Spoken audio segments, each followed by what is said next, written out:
Dear students, कल हमने बात की थी। कल मीन्स पीछे वाली वीडियोस में इससे पहले वाली वीडियो में हमने बात की थी टोकन्स, पैथन में टोकन्स मीन्स कि टोकन्स की डेफिनेशन की थी कि टोकन्स दरअसल में होते क्या हैं और पैथन में कौन कौन से टोकन्स या पैथन कौन कौन से टोकन्स को सपोर्ट करती है। तो आज फिर से पेश है नई वीडियो और नई वीडियो में हम जानेंगे सबसे पहले Python tokens at a glance के पैथन में टोटल कितने टोकन्स हैं। कल हमने अपनी वीडियो में कीवर्ड्स की भी बात की थी और 35 कीवर्ड्स को पैथन लैंग्वेज सपोर्ट करती है। कीवर्ड की डेफिनेशन भी हमने जानी थी कि कीवर्ड होता क्या है। तो अगर ये देखें कि पैथन लैंग्वेज कितने टोकन्स को सपोर्ट करती है तो वो सारे 5 हैं। पहली कीवर्ड्स, फिर आइडेंटिफायर्स, फिर लिटरल्स, फिर ऑपरेटर्स और फिर पंक्चुएटर्स। तो चलिए इन शॉर्ट में आइडेंटिफायर्स को जानने की कोशिश करते हैं। आइडेंटिफायर वर्ड का अगर मीनिंग देखें तो क्या है? आइडेंटिफाई करने वाला। आइडेंटिफाई करने वाला मीन्स पहचानने वाला। तो पहचानने वाला क्या हुआ? उसको क्या बोलते? नाम, नेम्स। यानी कि आइडेंटिफायर्स को हम नेम्स भी कह सकते हैं। तो पैथन लैंग्वेज में नेम्स लिखने के लिए, आइडेंटिफाई करने के लिए कौन कौन से रूल्स को फॉलो किया जाता है वो हम इसमें जानेंगे। अब नेम्स देने किसको हैं? नेम हमें करने हैं variables, objects, classes, functions, lists, dictionaries extra. ये सारी चीज़ें जो पैथन लैंग्वेज में हैं, यानी कि इन चीज़ों को पैथन लैंग्वेज सपोर्ट करती है। The names given to different parts of the program. Program के अलग अलग पार्ट्स को नाम दिए जाते हैं। वेरिएबल्स के नाम दिए जाएंगे, ऑब्जेक्ट्स के नाम दिए जाएंगे, क्लासेस के नाम दिए जाएंगे, फंक्शंस के नाम दिए जाएंगे, लिस्ट और डिक्शनरीज। तो हम एक जनरल बात करते हैं, जब पढ़ाते हैं तो एक जनरल बात ये होती है कि नेम जो नाम है वो उसके काम से रिलेटेड होना चाहिए। चाहे दुनिया में ऐसा नहीं होता है, दुनिया में नाम किसी का कुछ होता है और काम किसी का कुछ होता है। जरूरी नहीं है कि हर बंदा अपने नाम से रिलेटेड काम करता है। लेकिन जब पैथन लैंग्वेज में या किसी भी प्रोग्रामिंग लैंग्वेज में हमें खुद से नेम करने हैं आइडेंटिफायर्स, तो हमें क्या करना है? उससे काम से रिलेटेड उसका नाम देना है। यानी कि अगर कोई वेरिएबल सम का काम कर रहा है, जोड़ने का सम, तो उसको हम सम नाम दे देंगे।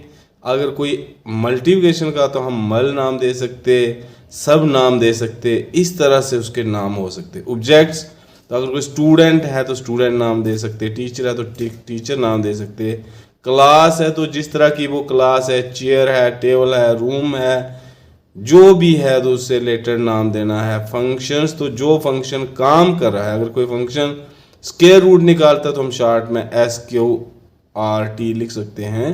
मीन्स उसका नाम जो है वो उसके काम से रिलेटेड हो गया, मीन्स स्क्वायर रूट हो गया। इसी तरह से जो भी फंक्शन जो काम करता है उससे रिलेटेड नाम देना है। इसी तरह से लिस्ट और डिक्शनरी है।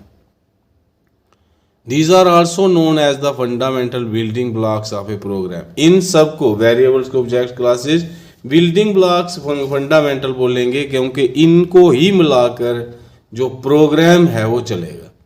तो different languages have different rules for forming their identifiers.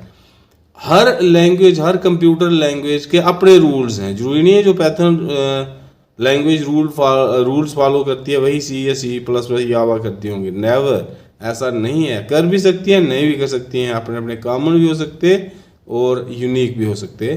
तो पैथन लैंग्वेज की अगर बात करते हैं तो पहली बात ये आती है कि अनलिमिटेड लेंथ का इसका आइडेंटिफायर हो सकता है। कोई लिमिट नहीं है कि 2 अल्फ़ाबेट्स, 2 करैक्टर, 3, 4 जितने मर्जी दे जाओ, अनलिमिटेड लेंथ है। लेकिन शॉर्ट में नाम होना चाहिए, ऐसे रूल हम बोलते हैं। कॉमन सेंस है कि नाम जितना शॉर्ट होगा लिखने में उतनी आसानी होगी, लेकिन काम से रिलेटेड होना चाहिए, समझ भी आना चाहिए। The first character must be a letter को, जो फर्स्ट करैक्टर है वो लेटर ही होना चाहिए, कभी भी नंबर हम नहीं ले सकते। हाँ, अंडरस्कोर को ले सकते हैं, अंडरस्कोर को एक लेटर यहाँ पे कंसीडर किया जाता है। अब बहुत बड़ी बात है कि जो पैथन लैंग्वेज है ये भी केस सेंसिटिव लैंग्वेज है। केस सेंसिटिव मीन्स केस को पहचानती है, डिफरेंशिएट करती है। अब केस क्या हुआ, upper case and lower case, यानी कि जो कैपिटल एबीसी लिखी जाती है that is called upper case, जो स्मॉल एबीसी लिखी जाती है दैट इज लोअर केस। तो अपर केस और लोअर केस में ये डिफरेंस मानती है, इसलिए कोई अगर हम वेरिएबल लिखते हैं, कोई आइडेंटिफायर लिखते हैं, तो याद रखना है कि हमने उसमें कैपिटल लिखा था या स्मॉल लिखा था, नहीं तो प्रॉब्लम क्रिएट हो सकती है। The digits 0 to 9 can be a part of the identifier and no special character is allowed. कोई भी स्पेशल कैरेक्टर इसमें अलो नहीं होता, @ डॉलर साइन वगैरह वगैरह कोई भी नहीं अलो है, खाली डिजिट्स 0 to 9 अलो हैं, या अंडरस्कोर अलो है, या फिर लेटर अलो है, और कोई भी चीज़ पैथन लैंग्वेज के आइडेंटिफायर में अलो नहीं है। And identifier should not be a keyword of python language, yes.